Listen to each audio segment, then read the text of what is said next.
નમસ્કાર, news city ગુજરાતીમાં આપનું સ્વાગત છે અને આપની સાથે હું છું મિત્તલ ખાણીયા। મહત્વના સમાચાર પર નજર કરીએ તો ચોમાસાને લઈને સૌથી મોટા સમાચાર છે। કેરળમાં ચોમાસાની દસ્તક, દેશમાં ચોમાસાની દસ્તક। કેરળ અને પૂર્વોત્તર એક સાથે પહોંચ્યું ચોમાસું। ચોમાસાને લઈને આ સૌથી મોટા સમાચાર। કેરળમાં ચોમાસાએ દસ્તક દીધી છે। આજે શ્રી ગણેશ ચતુર્થી, ચોમાસાના દેશમાં ચોમાસાની દસ્તક। કેરળ અને પૂર્વોત્તર એક સાથે ચોમાસું પહોંચ્યું છે। ચોમાસાને લઈને આ સૌથી મોટા સમાચાર છે। હાલ કેરળ સુધી ચોમાસું પહોંચી ચૂક્યું છે। કેરળ અને પૂર્વોત્તર સુધી ચોમાસું પહોંચ્યું છે। મહત્વનું છે કે ખેડૂતો માટે આ સૌથી મોટા સમાચાર છે, કારણ કે અનુમાન એવું પણ છે કે આ વખતે ચોમાસું લાંબુ રહેશે। કેરળ અને પૂર્વોત્તર એક સાથે હાલ ચોમાસું પહોંચ્યું છે।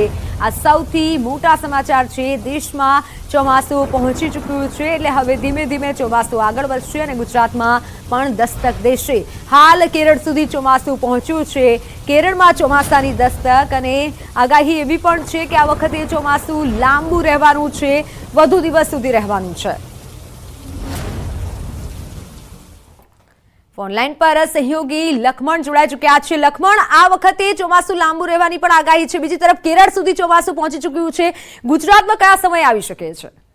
જી મિત્તલ, ખેડૂતો માટે ખૂબ સારા સમાચાર છે, ખૂબ આનંદના સમાચાર છે કે સમયસર, આમ તો સમયસર જ કહેવાય, કારણ કે 1 જૂને સામાન્ય રીતે કેરળમાં ચોમાસું એન્ટ્રી કરતું હોય છે અને આ વખતે 2 દિવસ વહેલું છે, એટલે આશા એવી રાખી શકાય કે ગુજરાતમાં પણ સમયસર ચોમાસું પહોંચશે।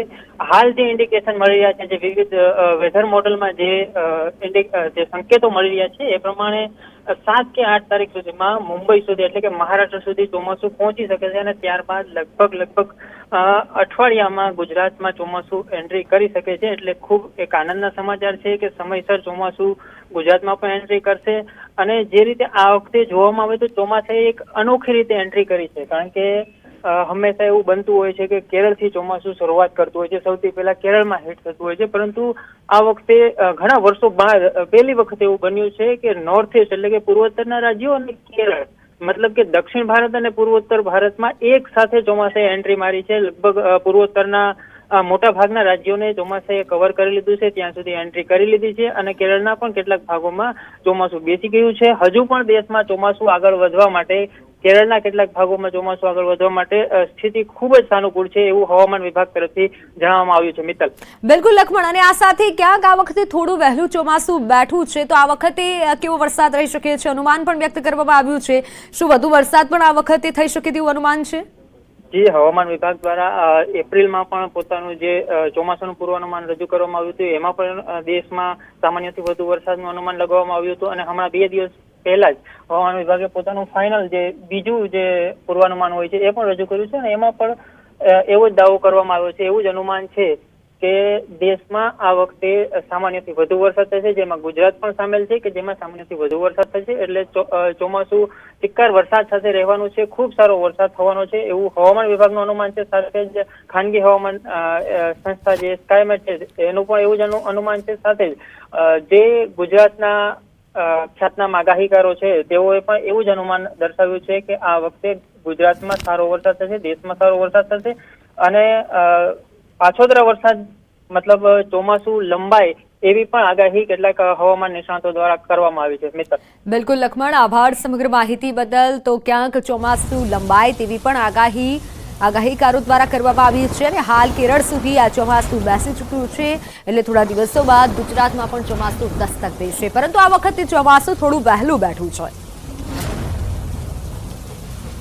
કેરળમાં ચોમાસાએ દસ્તક દઈ દીધી છે। દેશમાં ચોમાસાની દસ્તક, ચોમાસાને લઈને અને ખાસ કરી ખેડૂતો માટે આ ખૂબ સારા સમાચાર કહી શકાય, કારણ કે વર્ષ દરમિયાન ખેડૂતો ચોમાસાની રાહ જોતા હોય છે અને આ વખતે જે પ્રમાણે આગાહીકારોએ પોતાનો મત દર્શાવ્યો છે કે ચોમાસામાં સારો વરસાદ રહેવાનો છે, લાંબુ ચોમાસું રહેવાનું છે, એટલે ઘણા પાકોને ફાયદો પણ થવાનો છે। હાલ કેરળ સુધી ચોમાસું પહોંચી ચૂક્યું છે અને ત્યારબાદ હવે થોડાક દિવસોમાં ગુજરાતમાં પણ દસ્તક દેશે। તો ફોનલાઈન પર સંવાદદાતા પ્રણવ જોડાઈ ચૂક્યા છે। પ્રણવ, કેરળમાં ચોમાસાએ દસ્તક દઈ દીધી છે, આગામી સમયમાં ગુજરાતમાં પણ દસ્તક દઈ શકે છે?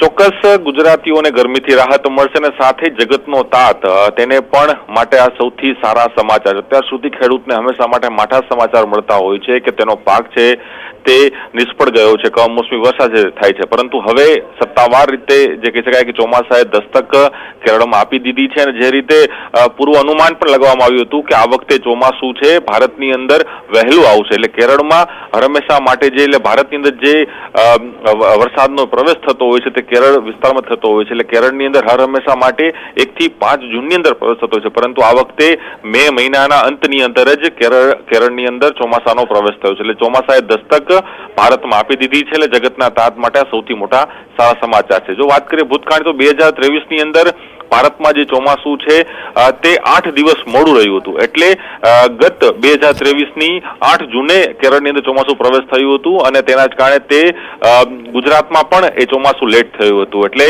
કહી શકાય કે 10 થી 15 દિવસ લેટ થયું. હવે એવું માની શકાય કે જે રીતે કેરળમાં પ્રવેશ થયો છે ચોમાસાનો, તેના કારણે ગુજરાતમાં પણ હવે 10 જૂન પહેલા, કદાચ 10 જૂન પહેલા જે અનુમાન મારવામાં આવી રહ્યું છે કે 10 જૂન પહેલા જ ગુજરાતની અંદર વિધિવત રીતે ચોમાસાનો પ્રવેશ થશે, અને જગતના તાત માટે પણ એક આ સારા સમાચાર. અને સાથે ગુજરાતીઓ જે રીતે ગરમીનો અહેસાસ કરી રહ્યા છે, અને આ વખતે પણ ગરમી અનેક રેકોર્ડ છે ગુજરાતની અંદર તોડ્યા છે, અમદાવાદ, રાજકોટ, સુરેન્દ્રનગર એ તમામ વિસ્તારમાં ગરમીએ પોતાના રેકોર્ડ તોડ્યા છે, ત્યારે એ રેકોર્ડ સામે ગરમી માટે પણ મોટી રાહત છે તે જોવા મળશે. ચોક્કસ માની શકાય જગતના તાત ગુજરાતની જનતા માટે, અને કેરળમાં જે ચોમાસું દસ્તક અહીં આપી દીધી છે તે ખુશીની વાત છે. બિલકુલ બિલકુલ પ્રણવ, આભાર માહિતી બદલ. તો આ એક મોટી ખુશીની વાત છે, ખાસ કરી ખેડૂતો માટે. દેશમાં ચોમાસાએ દસ્તક દઈ દીધી છે. કેરળ અને પૂર્વોત્તર એક સાથે હાલ ચોમાસું પહોંચ્યું છે. ઘણા એવા પાકો છે કે જેને લાભ થવાની હાલ ખેડૂતો આશા સેવી રહ્યા છે. જો ચોમાસું વધુ ચાલે છે તો આ વખતે ખેડૂતોને ફાયદો થવાનો છે. ગત વર્ષ કરતાં આ વખતે ચોમાસું વહેલું બેઠું છે. ગત વર્ષે 8 દિવસ સુધી ચોમાસું નહોતું આવ્યું અને મોડું ચોમાસું બેઠું હતું, પરંતુ આ વખતે થોડું વહેલું ચોમાસું બેઠું છે, જેના કારણે ખેડૂતો એક આશા સેવી રહ્યા છે, ને ખેડૂતો માટે આ ખુશીના સમાચાર કહી શકાય. આ વખતે મે મહિનામાં જ ચોમાસાએ દસ્તક દઈ દીધી છે. દેશમાં ચોમાસું વહેલું બેઠું છે, એટલે હવે રાહ જોવાઈ રહી છે કે ગુજરાતમાં ક્યારે ચોમાસું આવી શકે છે. થોડાક દિવસોમાં ગુજરાતમાં પણ ચોમાસું દસ્તક દેશે અને વરસાદની શરૂઆત થશે. જોકે ઘણા આગાહીકારોના મતે આ વખતે વરસાદ લાંબો રહી શકે છે. તો રાજકોટ અગ્નિકાંડ કેસમાં મહત્વના સમાચાર. રાજકોટ ફાયર ઓફિસર પોલીસ ભવન પહોંચ્યા છે. ફાયર ઓફિસર એસઆઈટી સમક્ષ નિવેદન નોંધાવશે. રાજકોટ અગ્નિકાંડ કેસમાં મહત્વના સમાચાર છે, અને રાજકોટ ફાયર ઓફિસર પહોંચી ચૂક્યા છે. 3 તબક્કામાં જે અધિકારીઓના નિવેદન માટે બોલાવાશે. મહત્વનું છે, એસઆઈટી સમક્ષ નિવેદન લેવાશે. રાજકોટ અગ્નિકાંડ કેસમાં આ સૌથી મોટા સમાચાર છે. રાજકોટ ફાયર ઓફિસર પોલીસ ભવન હાલ પહોંચ્યા છે. ફાયર ઓફિસર એસઆઈટી સમક્ષ નિવેદન નોંધાવશે.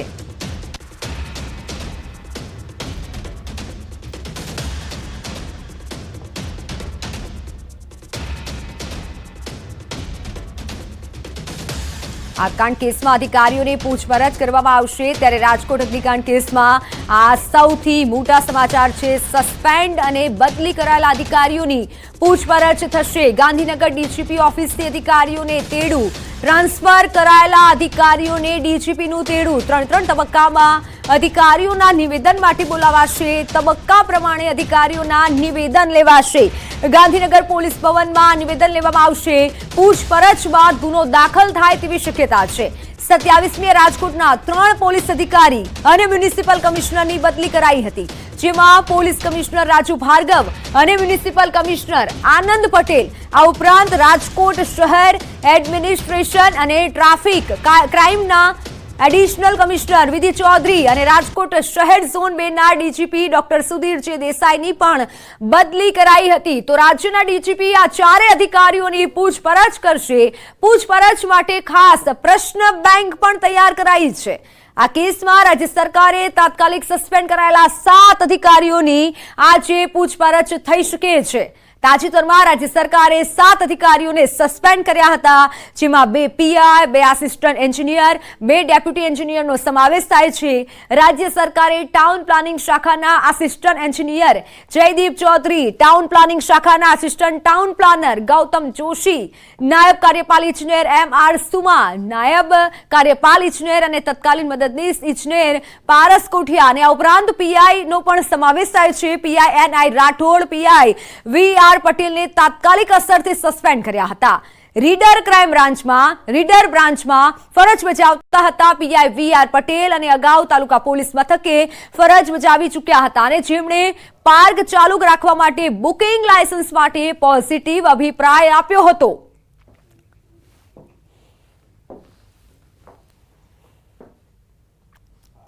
તમારી સાથે સંવાદદાતા મૌલિક જોડાઈ ચૂક્યા છે, જેમની પાસેથી વિગતો જાણીશું. મૌલિક, હાલ તમામ અધિકારીઓને પૂછપરછ માટે બોલાવાશે. કયા કયા પ્રશ્નો પૂછાઈ શકે છે અને પૂછપરછ બાદ કેવી કડક કાર્યવાહી કરાશે?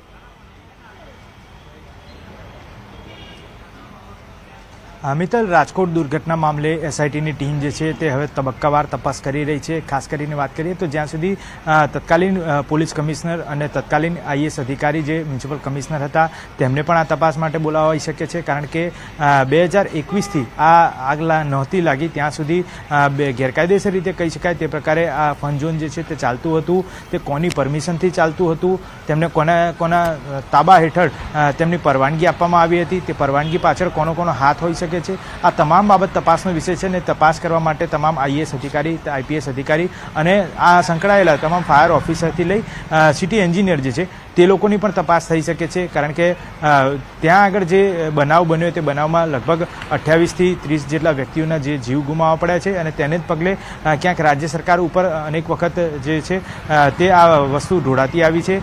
તેને લઈ કોઈ પણ મુદ્દો છૂટી ના જાય અને કડકમાં કડક તપાસ થાય, 10 દિવસમાં અહેવાલ રજૂ થાય, તે માટે આ તમામ લોકોને હવે બોલાવવામાં આવશે. પરંતુ વાત એટલી જ છે કે તબક્કાવાર તે લોકોને બોલાવવામાં આવશે. આઈપીએસ અધિકારી હોય કે આઈએએસ અધિકારી તેને એક તબક્કામાં બોલાવવામાં આવશે, જ્યારે અન્ય સસ્પેન્ડેડ જે પીઆઈથી લઈ સિટી એન્જિનિયરો છે તેમને પણ તબક્કાવાર બોલાવવામાં આવશે અને તેમની પણ તપાસ થશે. ખાસ કરી વાત કરીએ તો આજે અત્યારે હાલ ચીફ ફાયર ઓફિસર રાજકોટના જે છે ઇલેશ વિખેર, તેઓ અહીંયા પોલીસ ભવન પહોંચ્યા છે. તેઓની નિવેદન નોંધવામાં આવશે, કારણ કે તેઓ અહીંયા ચીફ ફાયર ઓફિસર તરીકે ફરજ બજાવતા હતા ત્યારથી જ 2021થી આ જે ફન ઝોન છે તે શરૂ કરવામાં આવ્યો હતો. તેમાં કોઈપણ પ્રકારની પરવાનગી નહોતી આપવામાં આવી તેવું પણ સામે આવ્યું હતું. તો 2 નંબરની અંદર તેમને આ પરવાનગી કઈ રીતે આપી હતી, કોના કહેવાથી પરવાનગી આપવામાં આવી હતી, તેનો કોઈ લેખિતમાં અરજી કે ડ્રાફ્ટ જે છે તે ફન ઝોન તરફથી લેવામાં આવ્યો હતો કે કેમ, તેના બદલામાં કેવા પ્રકારની તેમને ચૂકવણી કરવામાં આવતી હતી, આર્થિક કોઈ ફાયદો કરવામાં આવ્યો છે કે કેમ, આ તમામ બાબતે વિષયવાર જે પૂછપરછ છે તે હવે કરવામાં આવી શકે છે. સાથે સાથે આઈપીએસ અધિકારી તરીકે તત્કાલીન પોલીસ કમિશનર રાજુ ભાર્ગવ જે છે તેની પણ પૂછપરછ કરવામાં આવશે. અંદર મ્યુનિસિપલ કમિશનર આનંદ પટેલ જે છે તેમની પણ પૂછપરછ કરવામાં આવશે. પરંતુ આ તબક્કાવાર પૂછપરછ છે, 10 દિવસની અંદર રિપોર્ટ જે છે તે રાજ્ય સરકારને સોંપવાનો છે. ત્યારે આજે 4થી 5મો દિવસ જે છે તેમાં તપાસ ચાલી રહી છે. હજી પણ 5 દિવસમાં જે ડીએનએ સેમ્પલ લેવાયા છે તો તે બાબતનો પણ તપાસ રિપોર્ટ જે છે તેની અંદર સામેલ કરવામાં આવશે. બિલકુલ મૌલિક, પરંતુ જે પણ અધિકારીઓ છે કે જે દ્વારા તપાસ નહોતી કરવામાં આવી અથવા તો પોઝિટિવ અભિપ્રાય આપવામાં આવ્યો હતો, ખાસ કરી તેવા અધિકારીઓ સામે કેવા પગલાં લેવામાં આવશે?